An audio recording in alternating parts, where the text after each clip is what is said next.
welcome to day 3, guys. So this is day 3 of the SOS free challenge, no salt, oil, or sugar. I am making a mushroom risotto to take with me to work today. I've put on an apron because I'm using my husband's really fancy little kitchen chopper thing, and I'm not exactly sure if it's going to be flying everywhere or not, and I'm already dressed for work, so I thought maybe I should be a little bit more cautious. But let me show you what this thing is. It's pretty cool. So this is what my husband's chopper looks like. It's got this tall handly thingy here, and at the bottom you just put a little bowl under it, and you can see that it's got some mushrooms already chopped up in there. And what you do is you lift this handle up, and that's where the food goes. Oh, I might need 2 hands for this job. So you take a mushroom, you lift up the handle.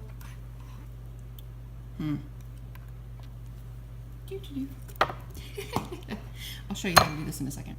Okay, so you put a mushroom on there, you lift up the handle, and then you slam it down fast, and the little mushrooms go through there. And that's how that works.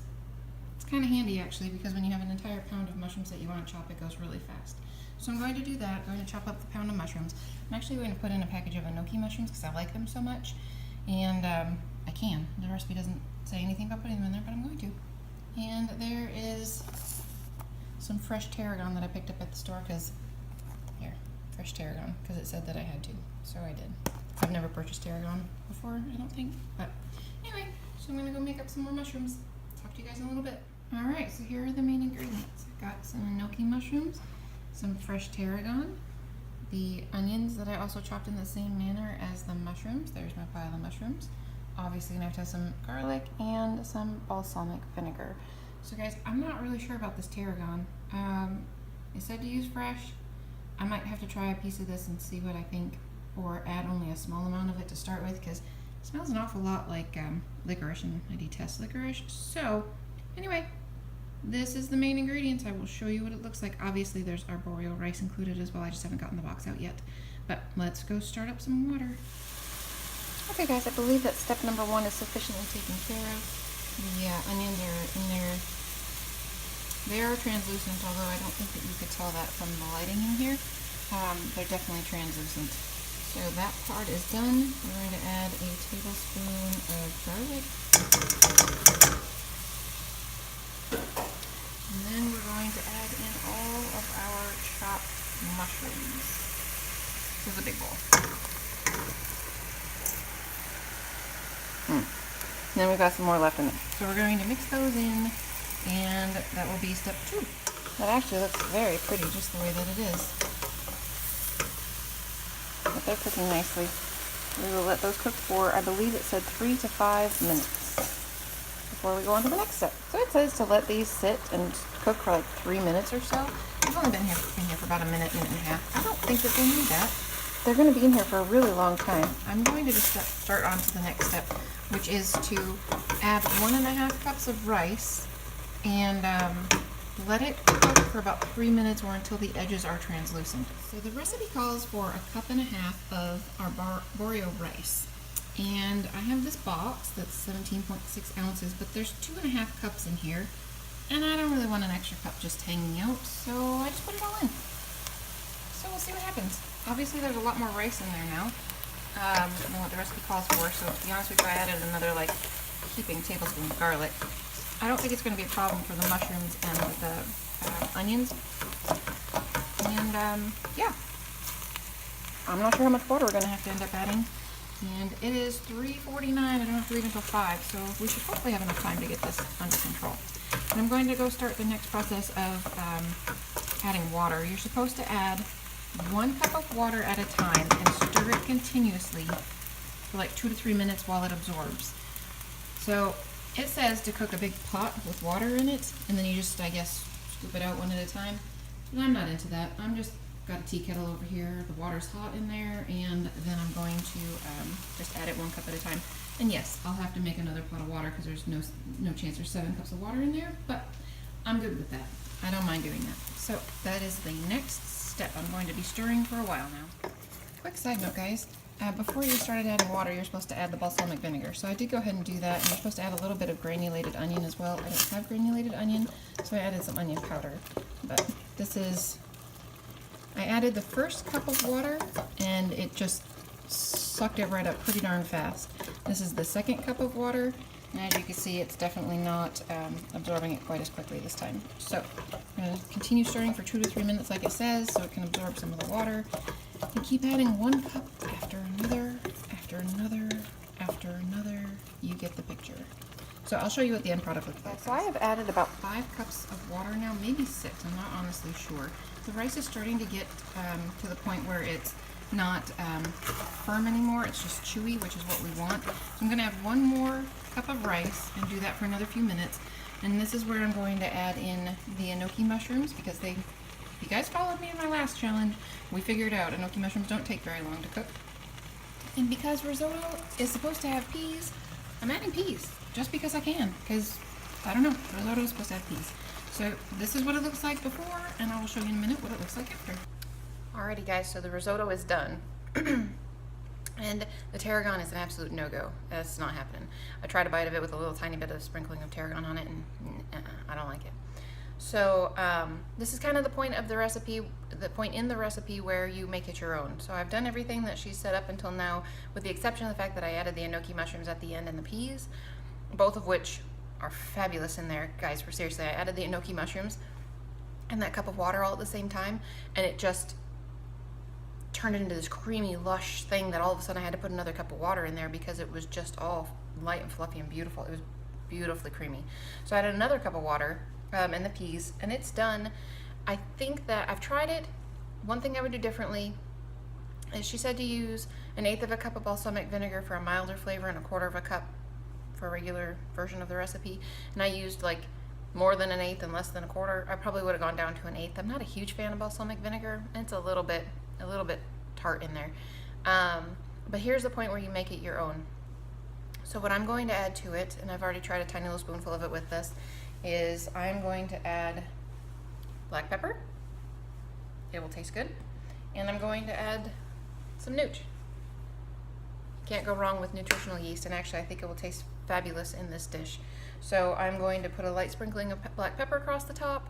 Actually, maybe I'll mix the nooch in first and then put some black pepper on the top and then take a picture so you guys can see, because it looks quite edible. The peas are maybe a little bit dark, light green now, because they look like they got a little overcooked. They were only in there for a few minutes, but yeah, whatever, it's hot. So I'm going to mix that together and then show you guys the final product. It looks yummy. Okay guys, here's the final product. It's quite tasty. It tastes good. It looks good. Definitely gonna be taking this for lunch today. I'm guessing that the girls are probably going to eat this for breakfast this morning. Whenever I make anything and leave it on the stove, they actually end up eating it for breakfast. Doesn't that look really delicious? Anyway, that is mushroom risotto. SOS freestyle. It's actually pretty good. I definitely think it would be better with some better than bouillon, no chicken base in it. In fact, I think it would be fantastic that way, but that's just the salt talking. So yeah, if you're not SOS free, definitely add some in there. It would be great. But otherwise, I'm going to pack up my lunch. I have to do dishes, I have to pack my lunch, and I have to leave. That's all in a matter of 20 minutes, so I gotta go be busy. I will talk to you guys again later. Okay guys, so I am at work. As always, I'm a little bit early. I get here before everybody else, but so I thought I would share with you what I was doing for food. So obviously I made the risotto, I put together a salad. I actually made a smoothie. This morning I made a spinach, mango, orange juice smoothie. Super yummy. On my way up, I started getting a little bit hungry. So I stopped at, I actually brought with me some oatmeal and raisins in a glass bowl, and I was just gonna cook it when I got here. So anyway, I stopped at Albertsons to see if they had these bagged refried beans that my kids really like on sale, which they don't. But anyway, when I was walking out of the store, they had their their pressed fruit in a bar by Kind is the brand name. Anyway, so they had one that, and they were on sale, and I've never tried it before. It was pineapple, kale, spinach, banana, and apple were the ingredients. So I grabbed that, just to try it because it sounds really good, all good ingredients. And then I grabbed, also on my way out on an end cap, they had these little packages of applesauce that were in little squeezy containers. And this one had cinnamon, apple and cinnamon. And I was like, well, that's gonna go good on oatmeal. And that's all that's in it. You know, ascorbic acids, there's some vitamin C in it to keep it, preserve it. So, okay. So I come to work, put my stuff together, put the oatmeal in the microwave, cook it, and then squeeze a little applesauce on it, and it tastes really funky, like not good funky. And I'm not sure if it's the water from here at work, which that's kind of scary, but it could be, or if it's the applesauce stuff. So I'm not really sure. So I'm not going to eat that. It's kind of gross. It's actually really gross. So I'm definitely not going to eat that. So I was like, okay, no big deal. I'll just eat this little pressed fruit bar thingy that I have. And yeah, 2 bites of that later. No, that one's not any good at all. They have one that's strawberry, I think strawberry apple maybe, with chia seeds. It's really good. And they have one with mango and apple and chia seeds, and it's really good. So I'm kind of surprised that the pineapple spinach whatever one wasn't at least edible. No. So anyway, it is 6:50 in the morning now, so I might be having my salad at like 8 or 9 or something, maybe even 8. If I'm like really hungry, which I probably will be, seeing as breakfast has been completely thwarted at this point. Oh well, you know, you live and you learn, and by the time I get home, I have enough food with me that I can have my salad, and then like at 1 o'clock in the afternoon or something, 2 o'clock, I can have my rice, maybe 1 o'clock, and then by the time I get home, if I'm hungry, I can eat again. I didn't eat last night when I got home because I was just so tired. I didn't care about food at all. And then this morning I had my smoothie, but yeah, anyway, so that was a complete fail. Oh well. So I am going to enjoy my salad though, always. So that's absolute no problem. And then I think the risotto should be pretty good. I don't know. Maybe we'll see what it warms up as. I'm not actually sure. But I left a note for my daughter, my daughters actually, that they could have some for breakfast. And I did suggest that they put a little bit of the better than bouillon no chicken base, just a little bit, in it to make it taste a little bit, give it a little more zip, simply because they're not used to no salt either, and so they're gonna find it probably fairly bland. So anyway, that's it for me. I'm going to go work, update some patient profiles, do all that good stuff. I just thought I would let you know that breakfast, my smoothie was wonderful. The substantial part of breakfast being the oatmeal, and then the bar, So, if you see the Kind brand of pressed fruit bars and you want to try them, I would highly recommend the apple with strawberry and chia seeds, or maybe it's strawberry and banana and chia seeds. I'm not sure, one of the two. I think it's strawberry apple chia seeds, or the mango apple chia seeds. Both are very good. Not the pineapple with kale so much. No, not really. But anyways, I will talk to you guys later. Have a great day. Alrighty guys, so I am about actually halfway done with my drive home.